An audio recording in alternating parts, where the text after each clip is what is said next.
ഇത് കാണുമ്പോൾ തന്നെ ഒരു പ്രേക്ഷകന് അത് ഒരു ശരിക്കും അതിന്റെ തുടക്കം തന്നെ ഒരു ട്രാൻസ് മോഡിലൂടെ ഇങ്ങനെ പ്രേക്ഷകനെ ഇങ്ങനെ കൊണ്ടുപോകുന്ന ഒരു ഫീലിംഗ് ഉണ്ടല്ലോ. ഇതൊരു സ്ലോ പേസിലൂടെ പതിയെ ഒരാളെ ഇങ്ങനെ മയക്കി കൊണ്ടുപോകുന്ന ആ ഒരു പേസ് ഉണ്ടല്ലോ. അപ്പൊ പിന്നീടാണ് കഥാപാത്രം എങ്ങനെയാണ് ഒരു ഡിഫറെന്റ് ട്രാവൽ ജേണിയാണ്.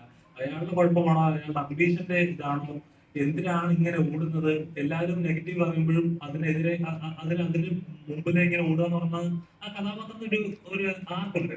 ഇത് കേട്ട സമയത്ത് എപ്പോഴെങ്കിലും തോന്നിയിട്ടുണ്ടോ ചെയ്ത കഥാപാത്രം ഈ ആർക്ക് എനിക്ക് ഇതുവരെ ചെയ്തിട്ടില്ല, ഇതെനിക്ക് ഇത് പയറ്റി നോക്കണം വിചാരിച്ചിരുന്ന കഥാപാത്രമാണ് എന്ന് അങ്ങനെ തോന്നിയിട്ടുണ്ടോ? തീർച്ചയായിട്ടും അതിൽ യാതൊരു സംശയമില്ല. കാരണം ഇതിനു മുമ്പ് ഷാഹിയുമായിട്ട് ഞാൻ ചെയ്തിട്ടുള്ള 2 പോലീസ് കഥാപാത്രങ്ങൾ 2 സിനിമകളും വ്യത്യസ്തമാണ്. അപ്പൊ അതിൽ നിന്ന് എങ്ങനെ ഉന്മാദവും ശല്യവും മാറ്റി നിർത്താം, അല്ലെങ്കിൽ വേറൊരു രീതിയിൽ അവതരിപ്പിക്കാം എന്നുള്ള ശ്രമത്തിന്റെ ഉത്തരമാണ് ഉന്മാദം എന്നുള്ളത്. ആഹ് സാധാരണ ഒരു ഒരു ഒരു പോലീസ് കഥയ്ക്ക് പറ്റിയ പേരാണ് ഉന്മാദം എന്നുള്ള സംശയം പലർക്കും ഉണ്ടാവും. കാരണം നമ്മളൊരു ഓഫീസർ ഓൺ ഡ്യൂട്ടി അല്ലെങ്കിൽ നായാട്ടം എന്ന് പറയുമ്പോൾ അത് കുറച്ചും കൂടെ ഒരു എൻഗേജിങ് ആയിട്ടുള്ള, അല്ലെങ്കിൽ ഒരു ആക്ഷൻ ഓറിയന്റഡ് ഫീൽ തരുന്ന ഒരു പേരാണ്. പക്ഷെ ഉന്മാദം ആ കാര്യത്തിൽ കുറച്ച് വേറിട്ട് നിൽക്കുന്ന ഒരു ടൈറ്റിലുമാണ്, സിനിമയുമാണ്. അതിലെ കഥാപാത്രങ്ങൾ അങ്ങനെ തന്നെയാണ്, അല്ലെങ്കിൽ ഷെല്ലിയുടെ കഥാപാത്രം അങ്ങനെ തന്നെയാണ്. ആം, ഷാഹിയുടെ തന്നെ യഥാർത്ഥ ജീവിതത്തിലുള്ള കുറെ ഇൻസിഡൻസ്, പുള്ളിക്ക് അനുഭവമുള്ള പരിചയമുള്ള ആൾക്കാർ, പരിചയമുള്ള പരിസരങ്ങൾ, ഇതെല്ലാം നമ്മൾ കുറച്ചുകൂടെ സിനിമാറ്റിക് ആയിട്ടുള്ള രീതിയിൽ അവതരിപ്പിക്കാൻ ശ്രമിച്ചിട്ടുണ്ട്. ഇപ്പൊ ഒരു ചെറിയൊരു സൂപ്പർ നാച്ചുറൽ എലമെന്റ് അതിൽ വന്നിട്ടുണ്ട്.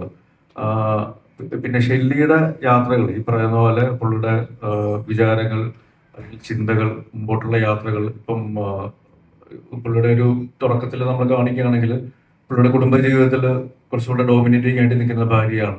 അല്ലെങ്കിൽ സഹപ്രവർത്തകരാണെങ്കിൽ പോലും പുള്ളിയെ പല കാര്യങ്ങളിലും പിന്നോട്ട് വലിക്കാറുണ്ട്. ഇപ്പൊ സിനിമയുടെ കാര്യം പുള്ളി അതിനുവേണ്ടി ശ്രമിക്കുമ്പോൾ അത് വേണ്ട എന്ന് പറയുകയും അത് മാറ്റി നിർത്താൻ പറയുകയൊക്കെ ചെയ്യുകയോ, അല്ലെങ്കിൽ പുള്ളി ഒരു പുതിയ പോലീസ് സ്റ്റേഷനിൽ വന്നിട്ട് ഒരു ഫയലിന്റെ കാര്യം ചോദിക്കുമ്പോൾ അത് തുടരുത് എന്ന് പറയുകയൊക്കെ ചെയ്യുമ്പോഴും പുള്ളിയുടെ കാര്യങ്ങളിൽ മുന്നോട്ട് പോകുന്നുണ്ട് ഒരു രീതിയിൽ അല്ലെങ്കിൽ മറ്റൊരു തരത്തിൽ.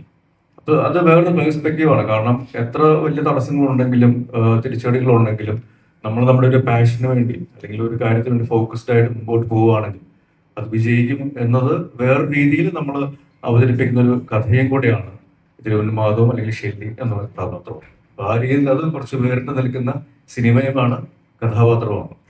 ഇത് ഷാക് സാറ് കഥ പറയാൻ വരുമ്പോൾ തന്നെ മൈൻഡിലുണ്ടായിരുന്നു പോലീസ് കഥാപാത്രമായിരിക്കും എന്നിങ്ങനെ ഒരു മൈൻഡ് ഉണ്ടാവും. കാരണം രണ്ടു മടങ്ങും പോലീസ് കഥാപാത്രമായിരുന്നു, മൂന്നാമത് വരുമ്പോഴും ഇത് പോലീസ് തന്നെ ആയിരിക്കും. ഇല്ല, ഷാഹി കുറച്ച് കഥകളൊക്കെ പറഞ്ഞിട്ടുണ്ട്. അപ്പൊ അതിലെല്ലാം ഈ പറഞ്ഞ പോലെ പോലീസ് തന്നെയാണ് എന്റെ മെയിൻ ബാക്ക്ഡ്രോപ്പ് എന്ന് പറയുന്നത്.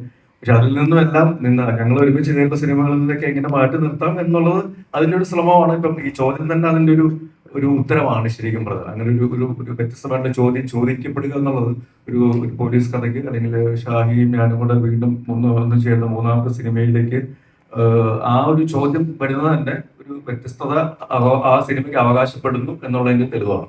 Thank you for that.